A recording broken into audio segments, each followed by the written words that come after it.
said this to one of the players the other day in the clubhouse, but there's a lot of ball left. And I wasn't sure how they would take it because it could be good, it could be bad, whatever.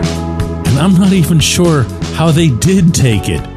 We both just nodded yeah, there's a lot of ball left. Good morning to you. Good Friday morning. I'm Dejan Kovacevic of DK Pittsburgh Sports.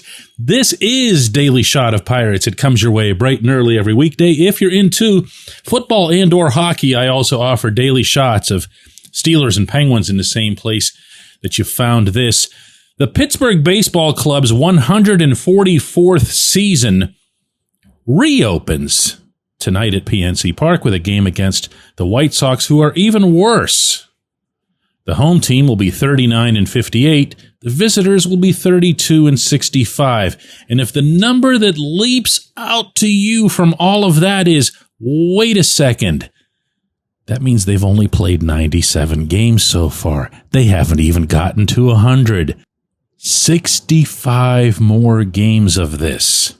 2.5 more months of this season that's been lost, really, if you think about it, since early April. And on top of that, not really a sense for something that could be accomplished in some collective way that'd give you some additional warm and fuzzy, or any warm and fuzzy, heading into 2026. Do you want to see Paul Skeens win Cy Young? Yeah, of course you do. Is he probably going to do that? Yeah, of course he will. In large part because Tarek Skubal pitches in the other league. And as such, there probably won't be a debate on either side. Do you want to see O'Neal Cruz straighten himself out, look like the star player that he seems to be in batting practices and skills events? Yeah, absolutely. Do you want to see somebody who's young, other than Skeens, obviously, really rise up like a Henry Davis, or maybe coming up from the minors, a Bubba Chandler?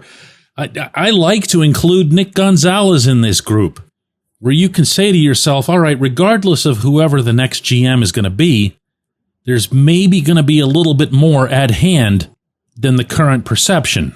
But look, being honest here, all the rest of this looks and feels to me like it's just going to be a constant cringe.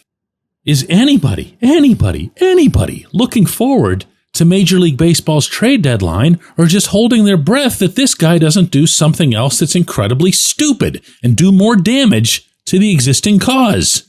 Can you picture Ben Cherington trading Mitch Keller for a hitter? Can you picture that being permitted by the alleged steward of the franchise and Bob Nutting? Can you picture him saying, yeah, Ben, go do what you want. Your results have been awesome. And by the way, if you can pick up Brian Dela Cruz, just kind of as a little bonus, that'd be cool too.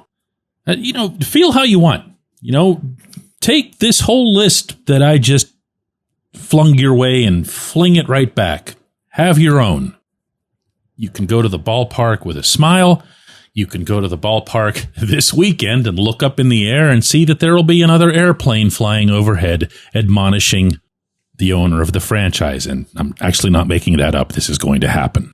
You can hope for them to succeed individually. You can hope for them to succeed as a team. Or you can hope that they fall flat on their face, only further ensuring that this GM who's going to get fired is in fact going to get fired. Heck, you can show up with they don't let you put bags on your head. They say it's a security thing, but you could show up with pretend bags over your head and hope that they lose 100.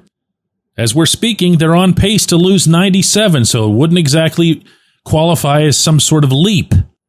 To me, to my eyes, and I hate to be so one-noted about all this stuff, but I just don't see another way around it. I get asked, and I'm probably going to face a few more J1Qs in this regard because it's a lot of what gets shot this way. What kind of trade should they make? What should they do? And to me, there's no they.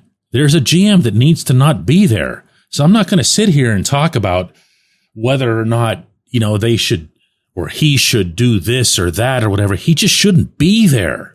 when I see the team on the field, whether they win 6 in a row as they recently did and look really, really, really good doing it, or lose 8 in a row as they just did and look really, really bad, at least offensively in doing it, it still comes down to the same issue. If I see Don Kelly doing something really smart and motivating the group and keeping everybody united, that's all well and good, but it doesn't matter if he doesn't have somebody remotely qualified to be getting him better players, near term or long term.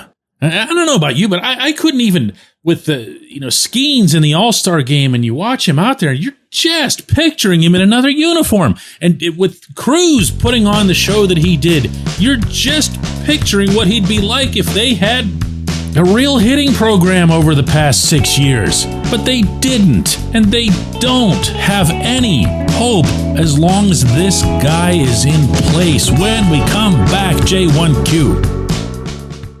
If you're looking for a great dining experience, look no further than North Shore Tavern, located directly across Federal Street from PNC Park, next door to Mike's Beer Bar. North Shore Tavern is Pittsburgh's home for steak on a stone. Enjoy your steak finished on a hot lava stone in front of you, where you ensure each piece is cooked to exactly your liking. Or try their rotating selection of entrees, hot sandwiches, salads, and burgers, all while enjoying the ambiance dedicated to the great players and history of the Pittsburgh Pirates all around you. Come see why everyone's talking about North Shore Tavern and steak on a stone. It's Gun Storage Check Week. Help prevent unwanted access to your firearms. No one wants their unsecured gun to be used in an accident, a suicide, or a crime. Use lockboxes, safes, and locks to secure your firearms. Learn more at gunstoragechek.org. That's gunstoragechek.org. Brought to you by NSSF, the Firearm Industry Trade Association.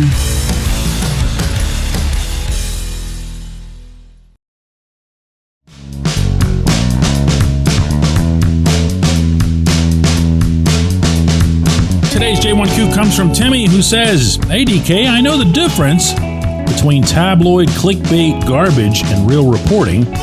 So while I was never worried about the Steelers signing TJ Watt, I am getting a little bit worried about trading Mitch Keller. Why?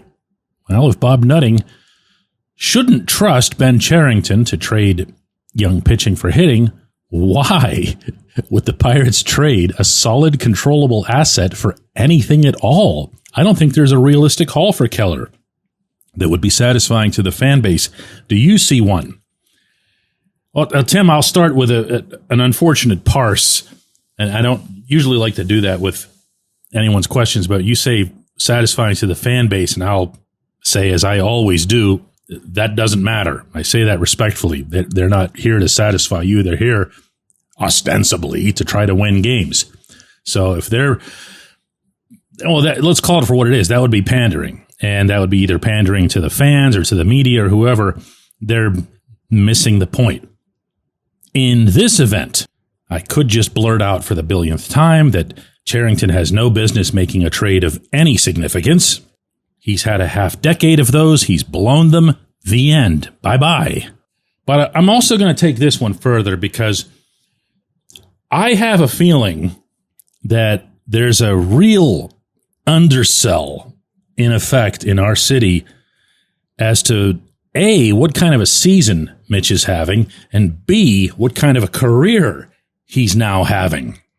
Now, part of that, I'm sure, is that Mitch had some real bumps, not just on his way up, actually not at all on his way up, but once he was here, he did not have the smoothest segue into the major leagues. But once he got it figured out, people, pay attention. If you're still looking at pitching records in the year of our Lord 2025, just step away from baseball for a little bit. Understand that pitching records didn't really even matter all that much when starters were going deep into games, at least not as an evaluation of that pitcher. Now, none of that applies. So if you look at Mitch and the summer that he's having, and what you see is 3-10, just turn this program off, because you don't want to hear the rest of this, because that means nothing. He has made 20 starts. He has a 3.48 ERA. He has a 1.14 whip. That is a terrific figure for a starter. If you're not familiar with whip, plain and simple, it stands for walks and hits per inning pitched. If you're around 1.00 with that, and obviously the lower the better, you're really good. 0.93 is what Paul Skeens has. He's really good. Opponents are batting .237 off Mitch. Also really good. But there's one that leaps out at me that not nearly enough people talk about in general as a measuring stick for starters, at least not on the outside. They sure do on the inside. Mitch has logged 119 innings this year. That, my friends, is the 9th most in Major League Baseball. And that comes with durability, efficiency, mental toughness, because in a lot of cases you're staying in games after something didn't go your way. Stuff, command, poise, you name it. Everything ends up funneling into that singular statistic. 119 innings. If you think that does not come with value in modern Major League Baseball, then you probably tuned me out about 2 or 3 minutes ago, okay? This guy cannot trade Mitch. He's ill-equipped. He has shown to be, this is going to sound like a cheap shot and I don't care, incompetent when it comes to this type of transaction, meaning one in which anything is given up for a hitter, and he's not going to be retained. So why should he be allowed to further soil the bed before somebody else comes along and he's going to say, oh man, Mitch Keller gave up Mitch right before we were going to get here. Why? Stop inflating what the Pirates have in terms of starting pitching. Yes, it's promising, and there's a little bit more to come, but the only parts of it that are a certainty, that are etched in baseball stone as much as you can with starting pitching, are Skeens and Keller.